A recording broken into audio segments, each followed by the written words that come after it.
एक पर्ची आई है, मुन्ना भाई मेजा से है, दोनों आंखों से दिखाई नहीं देता और अपनी पेंशन के पैसे से पार्टी का काम करते हैं और देख नहीं सकते। आपका हाथ मिलाना चाहते हैं। ये कहाँ है मुन्ना भाई, जरा बुलवा दे रहे हैं।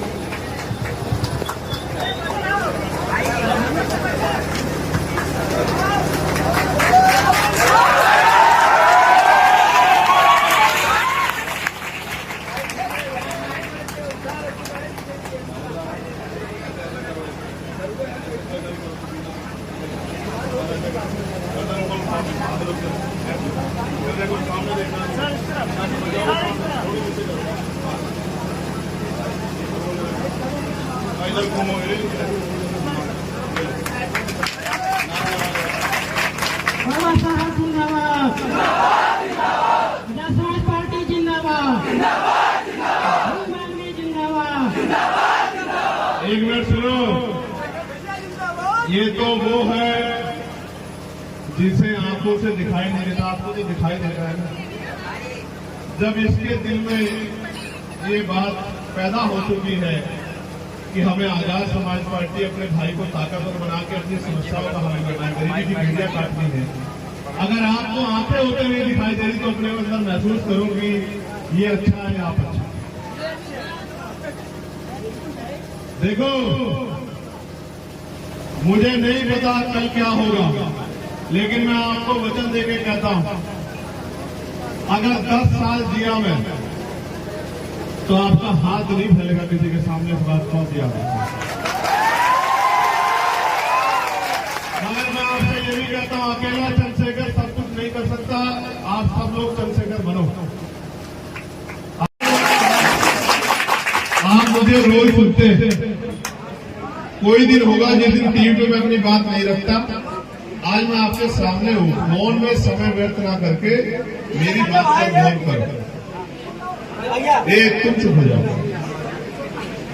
तुम शांति से बैठ जाओ। हम कह रहे हैं ना, हम अपने आप समझा रहे हैं। ये अपने फोन आप लोग मीडिया के साथियों को छोड़ के बाकी लोग बंद कर लो, हमारी बात पे गौर करो। हम समझा देंगे, फोन भी क्यों बंद करा रहे। मैं मानता हूं गर्मी बहुत है, लेकिन क्या ये उससे ज्यादा तकलीफ दे रही है जब बहन बेटियों के साथ जुल्म चलती होती है? क्या ये उससे ज्यादा तकलीफ दे रही है जब हमारे लोगों को लटका लटका कर मारा जाता है?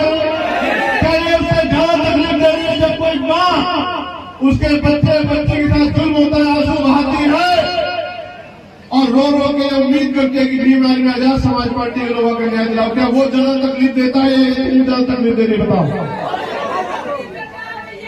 तो इस धूप से मत डरो। आज अगर इस धूप से डर गए तो कल मेहनत नहीं कर पाओगे। आज इस धूप से लड़ गए और आपने मेहनत की तो फिर कल बढ़िया कुर्सी बैठने को मिलेगी, मीटिंग हॉल में एसी लगा होगा और तमाम तरह की सुख सुविधाएं आपके पास होंगी। तो बाबा साहब ने क्या कहा कि मैंने रानी का पेट चीर दिया है, राजा रानी के पेट से जन्म नहीं लेगा, राजा बैलेट वोट से तैयार होगा, अपने वोट से तैयार होगा। और फिर उन्होंने समाज को कहा कि अगर गुलामी की बेड़ियां काटनी है तो अपनी वोट से अपनी ताकत बनाओ। 14 अगस्त 1947 को हम लोग अंग्रेजों के अधीन थे। 15 अगस्त को देश आजाद हो गया। 16 अगस्त को आजादी में हम लोग जी रहे थे, लेकिन धन धरती राजपाट में बंटवारा नहीं हुआ। और जो आजादी से पहले सामाजिक व्यवस्था थी, उस व्यवस्था के अनुसार इस देश के दलित, पिछड़े, आदिवासी और अन्य धार्मिक अल्पसंख्यक समुदाय के लोगों को सम्मान से जीने का अधिकार नहीं था। उन्हें अच्छी शिक्षा लेने का, अच्छे रोजगार करने का, अच्छे घरों में रहने का, व्यापार करने का, इज्जत की जिंदगी जीने का अवसर नहीं था। सारी जिम्मेदारी थी लोकतंत्र में। बाबा साहब जानते थे कि जिन्होंने हजारों साल हमारे आंखों के दर्द को नहीं देखा, हमारे भूखे पेट को नहीं देखा, वो आजादी के बाद भी हमें इज्जत की जिंदगी नहीं देंगे। इसलिए बाबा साहब अम्बेडकर ने वोट की व्यवस्था हर एक व्यक्ति के लिए की और उन्होंने कहा political power is the master की। राजनीतिक सत्ता वो चाबी है जो आपकी सारी परेशानियों का हल कर देगी। अब आप मुझे बताओ, क्या आपके जीवन में परेशानियां हैं? हाथ उठा के बताओ जिनके जीवन में परेशानियां नीचे कर लो। इन परेशानियों का हल चाहते हो तो हल आएगा कब? जब आपके अंदर होगा बल। और बल कहां से आएगा? जब आपके पास होगी राजनीतिक। और राजनीतिक ताकत कैसे बनेगी? जब 5 साल तो आप कुछ भी करें, लेकिन जब चुनाव का समय आए तो एक एक वोट आप आजाद समाज पार्टी के समर्थन में तैयार करें और आपका विधायक जीत कर जाए, तब आपके अंदर राजनीतिक शक्ति अब आपके ऊपर है। अगर अपनी समस्या को जल्दी खत्म करना चाहते हो तो फिर अपनी राजनीतिक ताकत बनाओ। मैं यहां कम आता हूं, इसलिए आप लोग एक दूसरे के साथ पूरे नजदीक खड़े होकर, गर्मी में खड़े होकर परेशान हो रहे हो कि पता नहीं कब देखने को मिलेगा।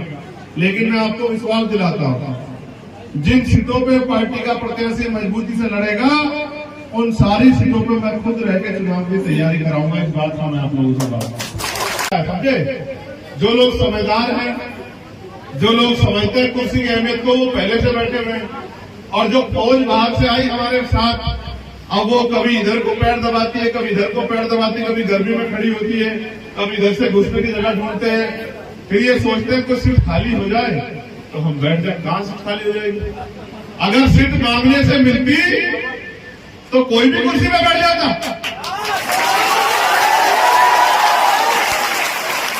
कुर्सी तो लोकतंत्र में छीननी पड़ती है, और जो छीनता नहीं, जो छीन नहीं पाता, वो कुर्सी के आगे जमीन पर बैठता है या कुर्सी के आसपास लटका हुआ नजर आता है। लेकिन ताकत किसके पास होती है?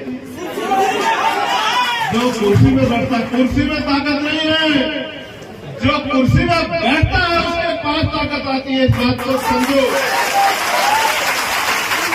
मेरी बात को नगीना के लोगों ने मान लिया, और जब नगीना के लोगों ने मेरी बात को मान लिया तो आज उनमें इतनी ताकत है कि जिलाधिकारी भी उनकी सुनता है, एसएसपी भी उनकी सुनता है, डीआईजी भी उनकी सुनता है, कमिश्नर भी उनकी सुनता है, पटवारी, सेक्रेटरी, कानूनगो, तहसीलदार, एसडीएम, एडीएम सब उनकी सुनते हैं। और थाने में सिपाही से लेके और बड़े अधिकारी तक सब उनकी सुनते हैं, उनकी बात पर काम करते हैं।